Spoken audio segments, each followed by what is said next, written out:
আপনারা আমার মুখ থেকে শুনবেন, তার আগে আপনারা বলুন যে আজকাল দিনে 1 টাকার বিনিময়ে আপনি কি পাবেন?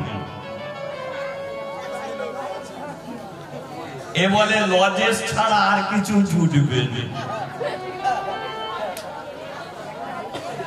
কি 1 টাকা লজেস জুটবে? তাও যদি ছোট 1 টাকা নিয়ে যায় দেবে, তাই না? তবু বড় 1 টাকা চলছে, ছোট 1 টাকা চলে না। তাহলে যে 1 টাকায় আপনি চাল, ডাল, কাপড়, আপনার কোনো দিন কিছু হবে না, কিন্তু ভেবে দেখবেন সেই 1 টাকার বিনিময়ে আপনি ভগবানকে চোখের সামনে দেখতে পারবেন। যে ভগবানকে পাওয়ার জন্য কত রাজা রাজ্য ছেড়ে চলে গেছে, ভগবানকে পাওয়ার জন্য কত মানুষ সাধু সন্ন্যাসী হয়ে ঘুরে ঘুরে বেড়াচ্ছে, ভগবানকে পাওয়ার জন্য কত মানুষ সংসার ছেড়ে নবদ্বীপে বসে আছে, সংসার ছেড়ে বৃন্দাবনে বসে আছে। ভগবানকে পাওয়ার জন্য কত মানুষ বৈষ্ণব হয়ে তিলক সেবা করে নামে ঝোলা নিয়ে ঘুরে ঘুরে বেড়াচ্ছে, তবু ভগবানের দেখা পেল না। আমরা দেখি ভগবানকে, আমরা দেখি। আপনি আপনার ঠাকুর ঘরে ভগবানকে দেখেন, আমি আমার ঠাকুর ঘরে ভগবানকে দেখি। কোন মন্দিরে আমরা ভগবানকে দেখি, কোন তীর্থে আমরা ভগবানকে দেখি, কিন্তু যে ভগবানকে আমরা দেখি সেটাকে আমরা মূর্তি রূপে দেখতে পাই। মূর্তি বলো, যে গোপালকে আমরা খেতে দিই, গোপাল নিজে খায়? খায় কি? নিজে খায় না। গতকালের আগের দিনকে এক জায়গায় কীর্তন করছি, এক মা গোপাল নিয়ে বসে আছে, উঠে এসে বলল, বাবা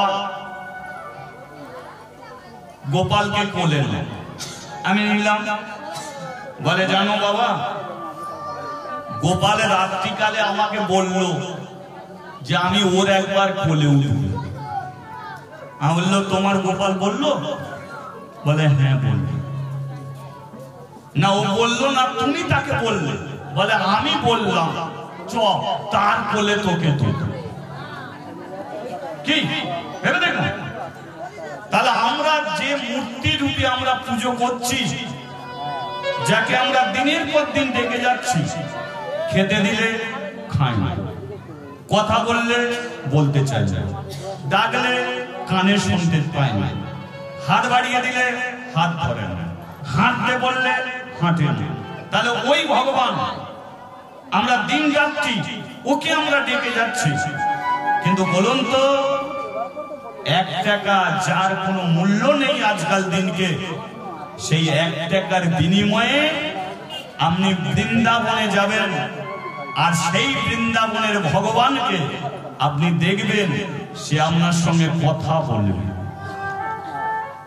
সে আপনার নাম ধরে ডাকবে, তাকে খেতে দিলে হাত বাড়াবে, কোলে নিলে সে কোলে বসবে, সেটা সচল কৃষ্ণ। একে কি করে পাওয়া যায়?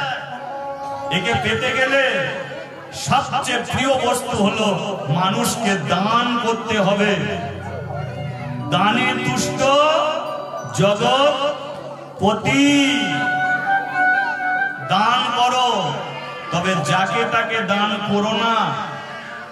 ওহ,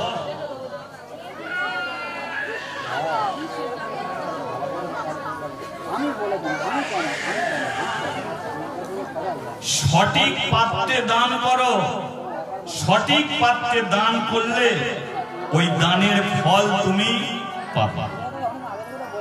সঠিক পাত্র কোথা? মহাভারতের দ্রৌপদীর দিকে তাকিয়ে দেখুন। দ্রৌপদী যুধিষ্ঠির রাজসূয় যজ্ঞে কৃষ্ণ যখন শিশুপালকে বধ করেছিল, কি সুদর্শন চক্র দিয়ে যখন শিশুপালকে বধ করল, তখন সেই শিশুপালের রক্ত কৃষ্ণর হাতে লেগে গেল। দ্রৌপদী ছিল বসে, সে দেখলো যে কৃষ্ণর হাত কেটে গেছে, তাড়াতাড়ি করে এসে তার সুন্দর শাড়ি আঁচল ছিঁড়ে হাত বেঁধে দিয়েছিল। তাতে কৃষ্ণ বলেছিল, যেটা আমার শরীরে রক্ত নয়, তবু তোমার সুন্দর শাড়ির আঁচল ছিঁড়ে ফেললে।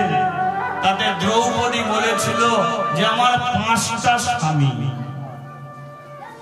সপ্তাহে যদি একটা স্বামী যদি আমার একটা কাপড় কিনে দেয়, তাহলে 5টা স্বামী সপ্তাহে 5টা কাপড় আসবে। স্বামীর টাকা থাকলে মাসে মাসে শাড়ি পাল্টানো যাবে, স্বামীর টাকা থাকলে গালে পান দিয়ে মার্কেটে বকবক করা যাবে, স্বামীর টাকা থাকলে সোনার চেন গলায় ঝুলিয়ে ঘোরা যাবে। কিন্তু স্বামীর টাকা থাকলেই যে ভগবান পাওয়া যাবে, এটা কোনো দিনের জন্য নয়। শাড়িকে চেঞ্জ করা যায়, কিন্তু কৃষ্ণ তোমাকে শাড়ির মতো চেঞ্জ করা যায় না। কারণ তুমি জীবনে মরণে তুমি আমার জীবনের সব। তাই এই শাড়ির চেয়ে মূল্যবান হলো তোমার শরীরের রক্ত। হরিবল হরিবল। তাই আর বুঝিনি এটা কার রক্ত, রক্ত দেখেছি, শাড়ির আঁচল আমি ছিঁড়েছি। কৃষ্ণ তাতে বলেছিল, তুমি যে আমাকে শাড়ির আঁচল ছিলে, আমার হাতটা বেঁধে দিলে, শোনো দ্রৌপদী, তুমি এমন জায়গায় তুমি দান করলে মানুষ ভুলে যায়, কিন্তু আমি ভুললাম না। আমি কথা দিচ্ছি, কোনো দিন যদি বস্ত্রের জন্য বিপদে পড়ো তো আমাকে একটু ডেকো, সেদিনই আমি তোমার সঙ্গে চিটিংবাজি করব না, আমি তোমাকে লরি লরি বস্ত্র পাঠিয়ে দেব। হরিবল হরিবল। বলুন, এটা হচ্ছে সঠিক পাত্রে দান করেছিল, তাই পেয়েছিল। একটুখানি কাপড় ছেঁড়া দিয়ে যদি হাজার হাজার কাপড় পেয়ে যায়, তাহলে 1 টাকা যদি সঠিক জায়গায় দান করেন, কেন 1 টাকার বিনিময়ে বৃন্দাবনে যেতে পারবেন না? কেন আপনি ভগবানকে চোখে দেখতে পারবেন না? এরও প্রমাণ দিলেন ভগবান যে হ্যাঁ, 1 টাকা যদি সঠিক জায়গায় দান করা যায়, তার বিনিময়েও আমাকে ধরা যায়। বলিয়ে রাধা মাধব কি। তাই আজকে আপনারা শুনবেন যে 1 টাকা কোনো কাজে লাগে না, সেই 1 টাকার বিনিময়ে ভগবানকে দর্শন করা যায়। ঠিক আছে, চলো বল রাধা মাধব, রাধা মাধব, রাধা মাধব জয়, রাধা মাধব, রাধা মাধব, রাধা মাধব, রাধা মাধব জয় রাধা মাধব। বল হরি হরি বল, হরি বল, হরি হরি বল, সবে উলু দিয়ে বল, হরি হরি বল, জয় হরি বল, হরি হরি বল, সবে গৌর হরি বল, আমার গৌর হরি বল, হরি হরি বল, আমার গৌর হরি বল, হরি হরি বল, আমার গৌর হরি বল। হরি হরি বল। বলিয়ে রাধা মাধব কি। হরিনাম বন্ধ করবি কি? না না, আপনাদের বন্ধ করার কথা বলছি না, আপনারা সারা রাত্রি ধরে করবেন। আমি যার কথা বলছি হরিনাম বন্ধ করতে বলছি, সেটা একটা 5 বছরের ছেলে, নাম হলো তার দেবদাস। কিন্তু গ্রামের মানুষ তাকে দেবা বলে ডাকে। কি বলে ডাকে? দেবা। কাশির ঘাটে বসে হাতে তালি দিয়ে হরিনাম করছে। গ্রামের মানুষগুলো ছুটে গেছে দেবদাসের কাছে, গিয়ে বলছে, দেবা হরিনাম বন্ধ কর ভাই। দেবা বলল, এই তোরা কথা বলা বন্ধ কর।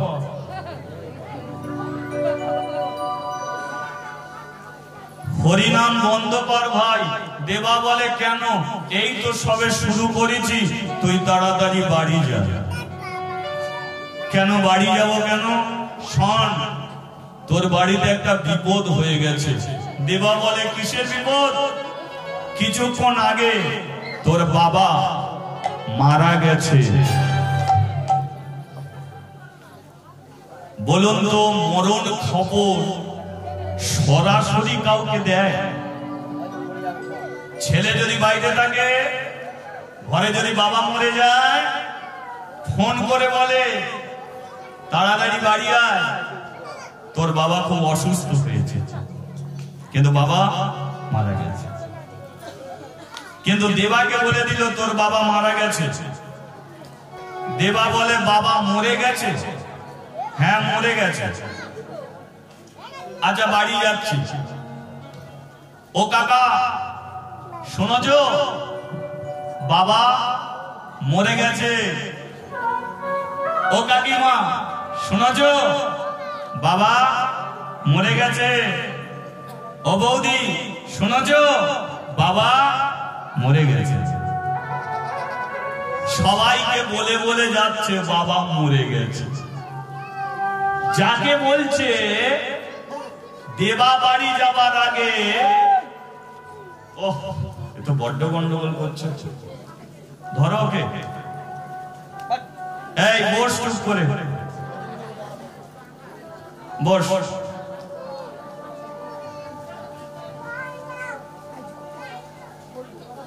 সবাই দেবা যাবার আগে এরা চলে গেছে।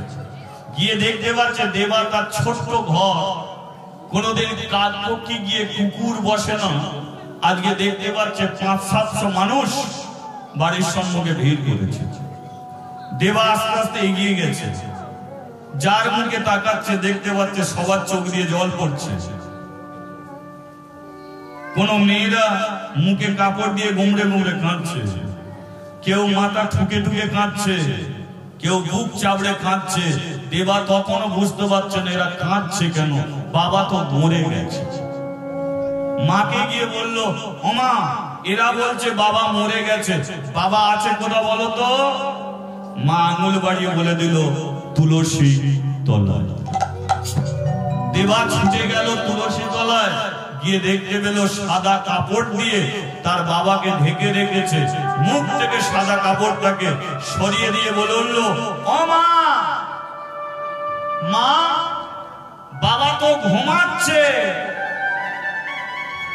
এতক্ষণ আপনারা দেবার কথা শুনলেন। আচ্ছা বলুন, কোন ছেলে কি এটা করতে পারে? কিন্তু মরা যে কি জিনিস, যে ছেলেটা জানে না, সে কি করে বুঝবে যে মরে গেলে তার বাপ কোনদিন আর কথা বলবে? তাই দেবা আজও পর্যন্ত জানে না মরা কি জিনিস। তাই মাকে বলছে বাবা তো ঘুমিয়ে পড়েছে। আচ্ছা বলুন, এখানে যতজন আমরা বসে আছি, দাঁড়িয়ে আছি, এখানে কেউ চির অমর থাকার জন্য আমরা কেউ আসেনি। জন্মিলে মরিতে হবে, অমর কে কোথায় রবে। প্রতিটা মানুষকে মরতে হবে, কারণ পৃথিবীর মধ্যে সবচেয়ে সত্য জিনিস কোনটি? যেটা হলো মৃত্যু। ধর্ম যুধিষ্ঠিরকে প্রশ্ন করেছিল, যুধিষ্ঠির বলো পৃথিবীর মধ্যে সত্য জিনিস কোনটি? যুধিষ্ঠির বলেছিল মৃত্যু। কারণ পশু থেকে, পক্ষী থেকে, কীট পতঙ্গ থেকে প্রতিটা জীব মরবে, পিঁমড়েও মরবে, প্রধানমন্ত্রীও মরবে, কিন্তু কার কোন দিন মরণ সে জানে। হসপিটালের বেডে মরবে কি বিছানায় মরবে, কি ভেলোরে গিয়ে মরবে, কি অ্যাক্সিডেন্টে মরবে সে জানে না, কিন্তু মরতে সবাইকে হবে, এটাই হলো চির সত্য। কিন্তু বলুন আপনি কোন মৃত্যু প্রার্থনা করবেন? আমরা তো মানুষ, আমরা কোন মৃত্যু প্রার্থনা করব? আমরা চাইবো রোগের জ্বালায় মরি, আমরা চাইবো বিছানায় রোগের জ্বালায় পিঠে ঘা হয়ে গেছে, ভেতরে পোকা জন্মে গেছে, তবু মরছে না, ছেলেরা ব্রাহ্মণকে ডেকে নিয়ে এসে আমার মৃত্যুর জন্য প্রাচিত্য করছে, তবু মরণ হচ্ছে না। বলুন এই মৃত্যু আমরা প্রার্থনা করব? তাহলে কোন মৃত্যু আমরা প্রার্থনা করব? আমরা মানুষ হয়ে জন্মেছি, কুকুর পাগলের মতো মরার জন্য নয়, মানুষ হয়ে জন্মেছি, আমাদের মানুষের মতো মরতে হবে। এবার মানুষের মতো মৃত্যু কোনটে? ধরুন আপনি তুলসী তলায় সন্ধ্যেবেলা প্রদীপ জ্বাললেন, গলায় কাপড় দিয়ে প্রণাম করলেন, ওটাই আপনার শেষ প্রণাম হয়ে গেল। আর আপনি পারলেন না প্রণাম করতে, আপনার দেহ খাঁচার পাখি চলে গেল। বলুন এটা আপনার শান্তির মৃত্যু হবে? আপনি ঠাকুর ঘরে প্রদীপ জ্বাললেন, গিয়ে প্রণাম করলেন, কিন্তু ওটাই আপনার শেষ প্রণাম হয়ে গেল। বলুন এই মৃত্যুতে আপনার শান্তি হবে? ধরুন এখানে আপনারা হরিনাম শুনতে বসেছেন, হরিনাম শুনতে শুনতে কেউ যদি মারা যায়, বলুন এটা তার শান্তির মৃত্যু হবে না? কিন্তু জেনে রাখবেন মা, এই মৃত্যু বুঝি আমাদের কপালে হবে। আমি তো হার পালাম প্রতি মুহূর্তে, প্রতিটা হরিবাসরে আমি শুধু একটাই প্রার্থনা করি, ঠাকুর তোমার এত গুণগান করি, কোন একটা হরিবাসরে তুমি আমার মৃত্যু দাও, আমি যেন হরিনাম করতে করতে তোমায় ছেড়ে চলে।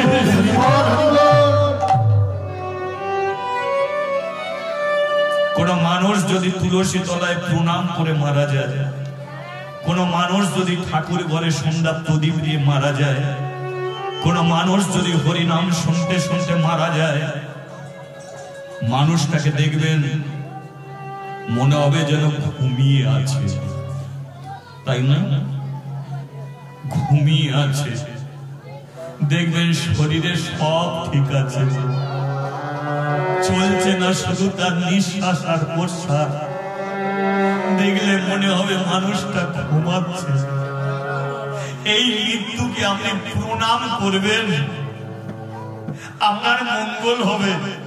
প্রণাম করে বলবেন, বাবা তুমি যেমন করে চলে গেলে, কোনদিনই যেন আমি এমনি করে চলে যেতে পারি। দেবা জানে না সাদা কাপড়টাকে সরিয়েছে, এরা বলে মরে গেছে, দেবা দেখছে তার বাবা ঘুমাচ্ছে, কারণ বাবা সকালবেলা স্নান করে তুলসী তলায় প্রণাম করেছে, আর ওটাই হয়ে গেছে ওর জীবনের শেষ প্রণাম। ঘুমাচ্ছে, দেবা বাচ্চা ছেলে বোঝে না কি জিনিস মরা, বাবাকে বারবার ডাকছে, বাবা স্নান করে এসেছি, গা মুছিয়ে দাও, স্কুলে যাব কাঁধে ব্যাগ তুলে দাও, হেঁটে হেঁটে যাব পায়ে জুতো পরিয়ে দাও, জামা পরিয়ে দাও না, আমার তো স্কুলে যাওয়ার সময় হয়ে যাচ্ছে। ও বাবা তুমি এমনি করে ঘুমাচ্ছ কেন? ওঠো না বাবা।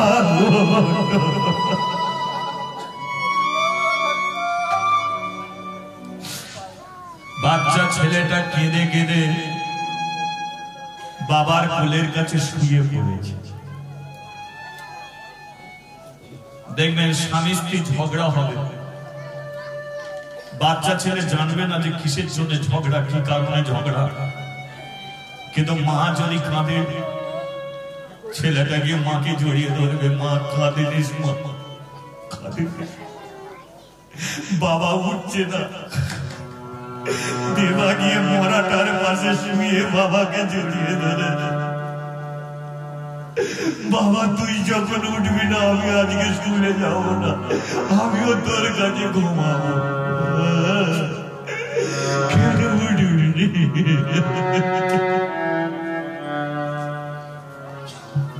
কি আজি আমার দেবাকে নিয়ে আয় না, আমি তোদের কাছে যাব না, আমি আমার বাবার কাছে থাকবো। জোর করে ছেলেটাকে টানতে টানতে মায়ের কোলে দিয়ে দিয়েছে।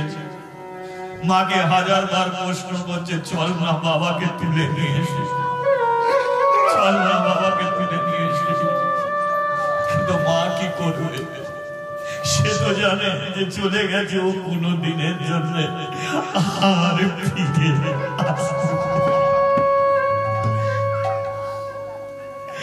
হাই রে নিঠুর কালা, একে তো